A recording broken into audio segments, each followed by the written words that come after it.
Today we are strapping in for, well, a pretty profound exploration of ancient Chinese philosophy. A really profound one.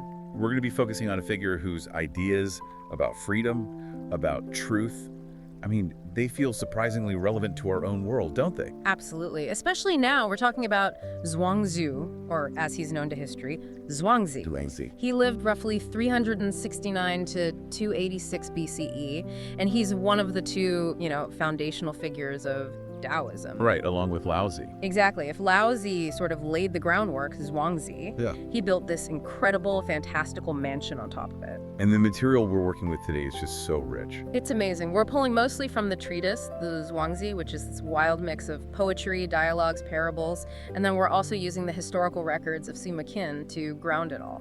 So our mission today is to really distill his radical approach to life, why he completely rejected political ambition, why he thought there was no such thing as objective truth, and how you can actually achieve this genuine, lasting freedom even when there's chaos all around you. And to really get Zhuangzi's rejection of the world, you first have to understand the world he was rejecting. Okay, so let's set the scene. He lived during what's called the Warring States period, the Zhongwu. And that name is not an exaggeration. Not at all. It was just a brutal, brutal era of constant shifting warfare, kingdoms trying to conquer each other, alliances forming and breaking, just chaos. And his own homeland. It gave him a pretty unique perspective on all this chaos. It really did. He was from a place called Meng County in the state of Song. And Song wasn't one of the big players, was it? No, not at all. It was a small kingdom, always under threat, literally surrounded by these huge expansionist neighbors. The sources describe it as a place where four sides of the world meet in battle. Wow. And on top of that, the people of Song were, well, they were kind of a punchline. They were.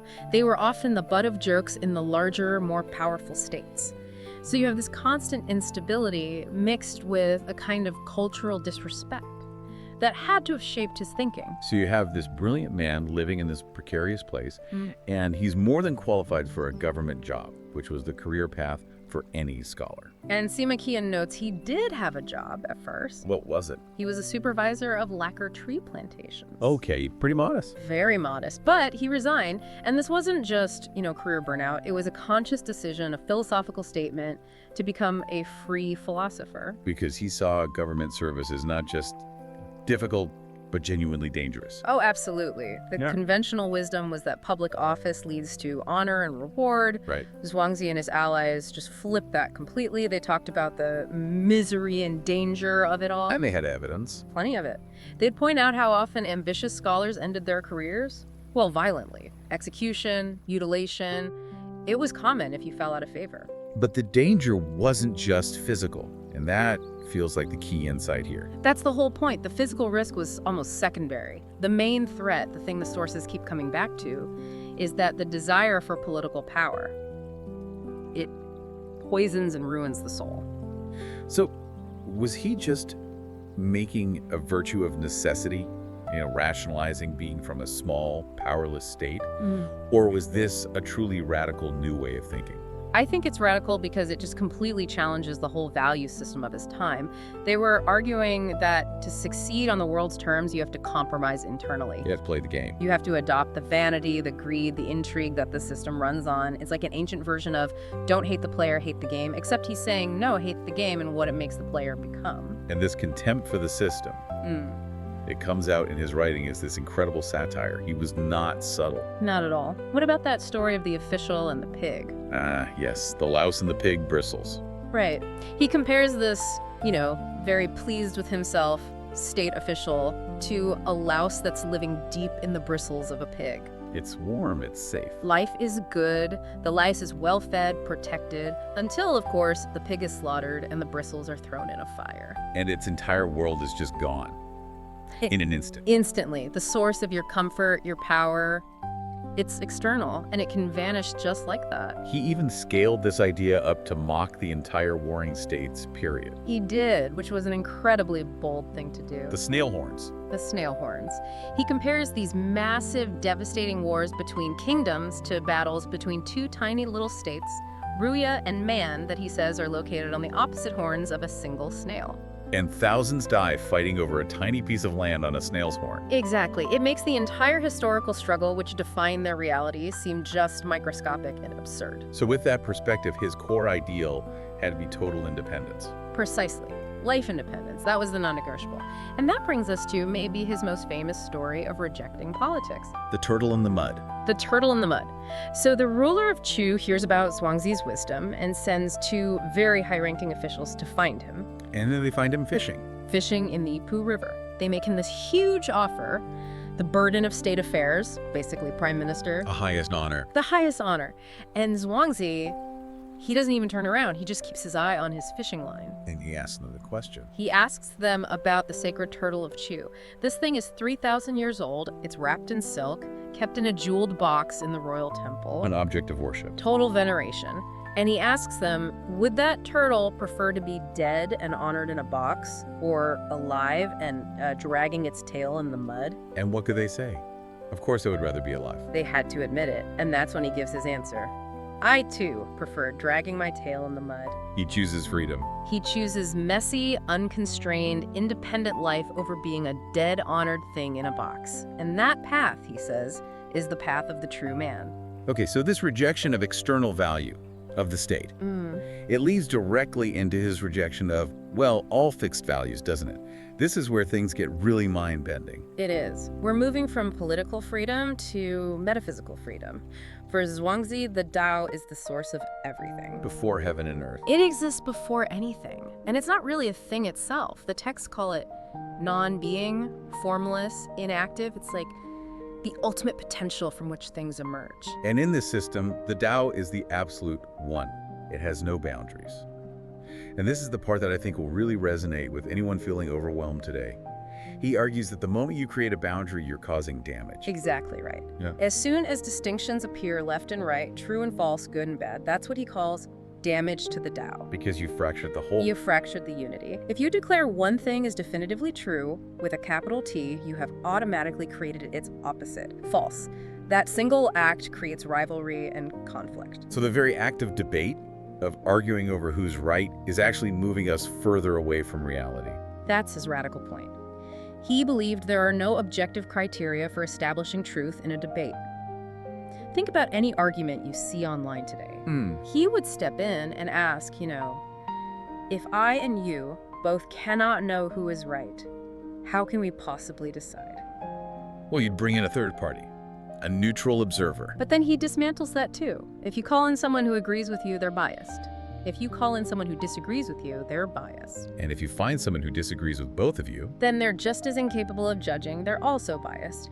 The entire enterprise of debate, for him, is fundamentally unwinnable. because it's based on distinctions that aren't real from the ultimate perspective. Exactly. From the perspective of the Tao, everything is united. So all these differences, rich, poor, life, death, true, false, they're just temporary illusions that come from not seeing the bigger picture. Things are neither valuable nor insignificant. So if everything is relative, the only goal left is to achieve freedom from those constraints. How do you do that? He uses these wonderful analogies. He says most of what we call freedom is conditional. A huge ship, for instance. It's only free to move if it has a sufficient volume of water. If the water's too shallow, it's just stuck. It's stuck. It's not truly free, or the giant mythical bird, the kun. Right? The phoenix that soars 90,000 lies. Even that amazing creature depends on something external. It needs a sufficient thickness of the current of wind. No wind, no flight. So true.